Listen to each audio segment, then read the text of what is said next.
இன்றைக்கு ஒரு ஆதிக்குடியை சார்ந்த முர்மு என்கின்றவரை இந்த நாட்டின் குடியரசுத் தலைவராக மாற்றுகின்றோம். அவர் ஆதிக்குடி மக்களுக்கு எதிராக அதானிக்கு சார்பாக 2000 ஏக்கர் நிலத்தை ஆதிக்குடிகளிடமிருந்து பறித்தெடுத்து கையொப்பமிட்டவர் இதே முர்மு அவர்கள். அவரை ஒரு குடியரசுத் தலைவர் ஆக்குவதாக பெருமிதம் கொள்க. குடியரசுத் தலைவர் என்பது தலையில் வைக்கக்கூடிய பாகை போன்றது. எப்போது வேண்டுமானால் நீங்கள் கலட்டி வைத்துக் கொள்ளலாம். அதில் பெரிய அதிகாரம் ஒன்றும் இல்லை.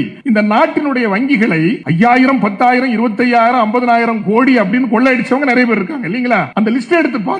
இந்த வாராக்கடன் சொல்லுவாங்க இல்லைங்க, வாராக்கடன், ஃப்ராடு, ஸ்கேம்ஸ்டர். ஒரு முஸ்லீம் பேராவது இருக்கான்னு ஒண்ணுமே இல்லைங்க. ஒரு முஸ்லீம் பேர் இல்ல, ஒண்ணு கூட இல்ல. சரி, ஒரு குறைஞ்சபட்சம் ஒரு தமிழன் பேராவது இருக்கான்னு பார்த்தா ஒரு தமிழன் பேரும் இல்லை. இந்த நாட்டை 5000, 10,000 என்று கொள்ளையடித்தவன் ஒரு தமிழனும் இல்லை, ஒரு இஸ்லாமியனும் இல்லை, ஒரு கிறிஸ்தவனும் இல்லை, ஒரு கிறிஸ்தவனும் இல்லை, ஒரு இஸ்லாமியனும் இல்லை. அத்தனை பேரும் RSS பணப்பட்டுவாடா செய்கின்ற குஜராத்திகளாகவும் மார்வாடிகளாகவும் தான் இருக்கிறார்கள். அந்த பட்டியலை பார்த்தார். இவர்கள் தான் பாரத் மாதா கி ஜெய் சொல்கிறோம்.